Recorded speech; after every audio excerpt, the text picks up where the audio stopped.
What's the worst thing that can happen to you if you try to impress a girl you're interested in? And the reason I'm saying this is because, first of all, the thumbnail I'm looking at it looks like a man on a girl's back. So I don't know what I'm about to press play on, but it's saying what went down in this video put him in prison. I am super intrigued. Listen, I got a few clips. It's a good one. And of course, I'm recording this late. So if you're a part of my late night squad, say what's up to me and run the comments up with LNS. And let's get right into it, bro. I'm intrigued. How do you put yourself in, huh?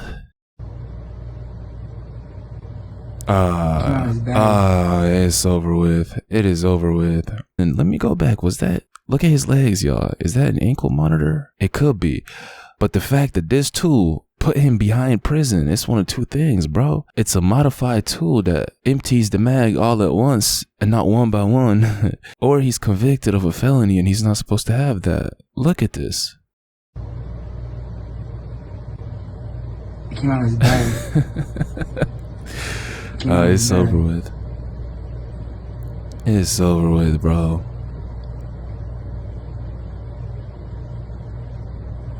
Over the years when I get in some trouble. My question is, what was the game plan here? What was he trying to do, bro? Dry hump her? What was he trying to do? I'm being serious. I've never seen this before, bro. You're interested in this woman, so you just jump on her back in front of everybody? What was he doing here? And why did he have that tool in his pocket so easily droppable? Man, he was not supposed to walk out of this place without getting in trouble because everything was stacked against him in terms of there's a camera right above him and then there's two witnesses that were paying close attention to him. Probably because they're wondering what the hell is he doing on her back. I am too. Look. Grown ass man. I don't know how old he is, but trying to play piggyback. Oh, okay, that makes sense. This was in school. They were doing this in class, or not in class, but in school basically. And if I had to guess, that's the principal and vice principal. You are done for. You're cooked. And it's crazy because I've been around somebody like this. And it really just depends on where you live, kind of. But regardless, the fact they saw it drop from your pants that clearly, and it belongs to you, you're done for, bro. It's either you move states and never come back to this high school, or you're gonna get in trouble for this. But what I was saying was, if you live in a lower income area, right, and you go to a bad school, it's kind of crazy how not scary it is, or how you could find yourself in a situation where somebody literally brings a tool with them in class, in school, without ever getting caught for it or without ever getting in trouble for it. I was always the kid that like comes in, makes friends, gets used to the school, 3 months later moves across all kinds of states too. And this situation reminds me of the kid that I had a whole beef with back in 5th grade, bro. He was trying to bully everybody because he felt tough. Why? Because he used to bring a tool with him and a bunch of the green stuff to school. Mind you, we were in 5th grade, bro, elementary, not even middle school yet. And this was the kind of stuff I was exposed to and, you know, I was seeing on a day-to-day. Given, I think it was only him that I ever saw with a tool, but he literally used to bring it, put it in his locker.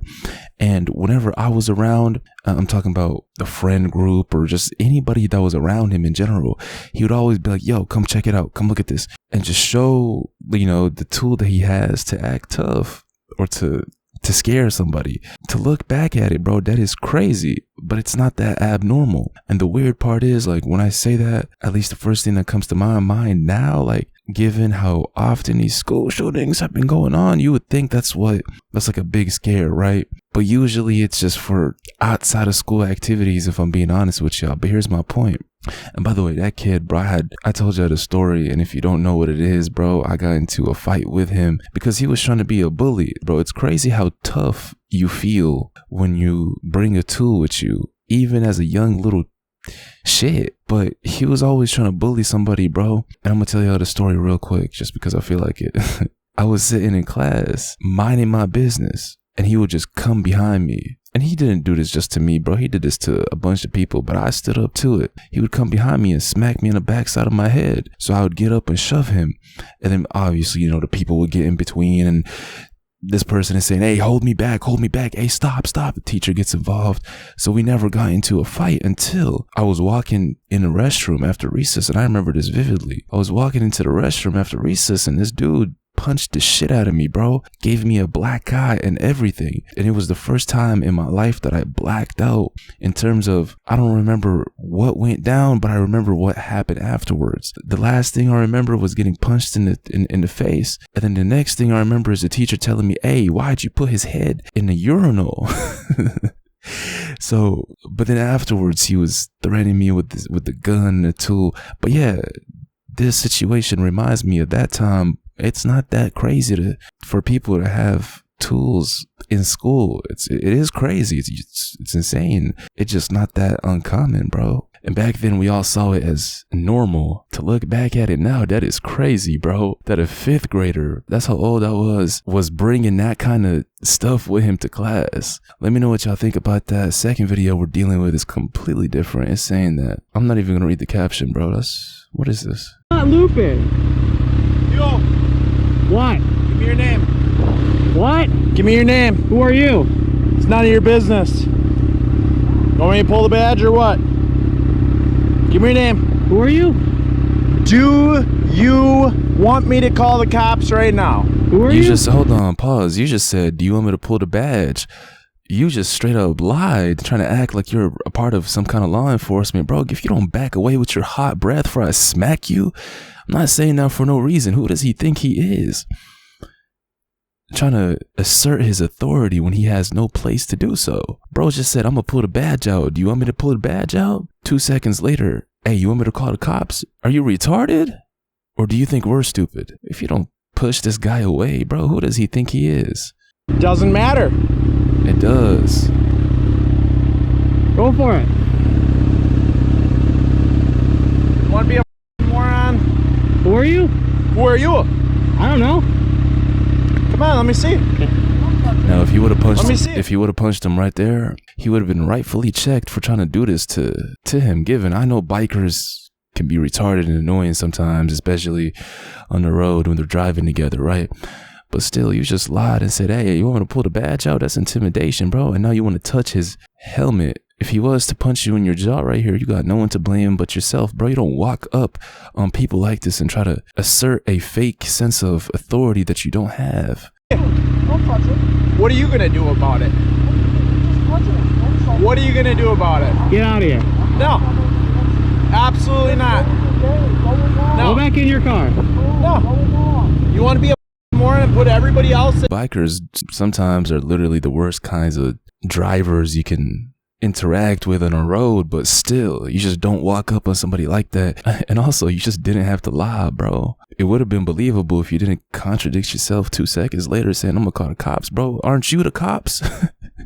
What? Anyways, let me know what y'all think about that. I told y'all today, or tonight actually, it's a stacked and good video, and we're gonna get right into our third one, and this one is a freak out at Chick-fil-A. I didn't know people had problems at this restaurant, bro. Isn't this the restaurant that, like, where they say thank you and then they follow you and say my pleasure, and then they follow you and say appreciate the business, and they follow you and give you a free meal? Like, isn't Chick-fil-A supposed to be the nicest restaurant on earth? Or hold on, bro.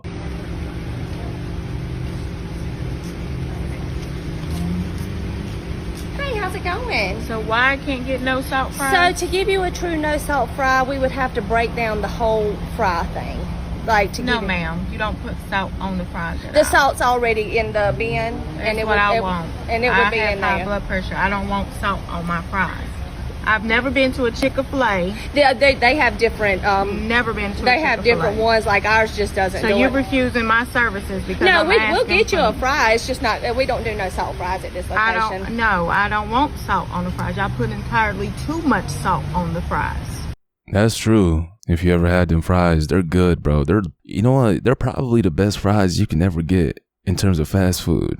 Given I don't really go to fast food that much. I cut that out of my life a long time ago. But still, they got some good fries, bro. Some real good fries. But they are salty as shit. Hold on.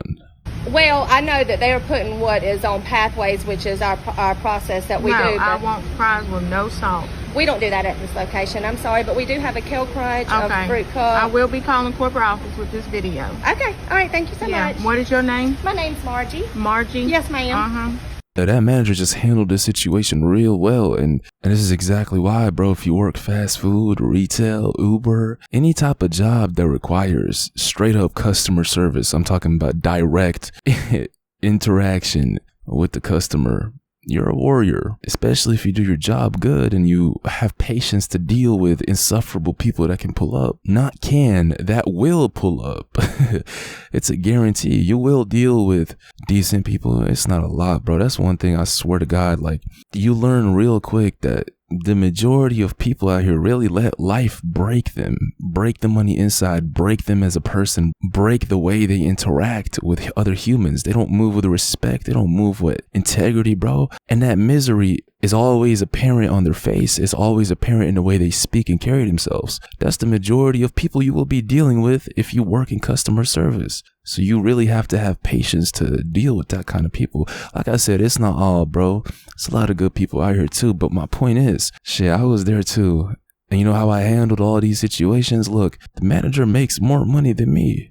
Why? Because the manager has to deal with people more than the normal worker, right? Or somebody that's below them. Why would you, as just a normal employee, go through suffering or go through an awkward or trashy or annoying interaction when there's a manager that's getting paid more than you to deal with these types of interactions?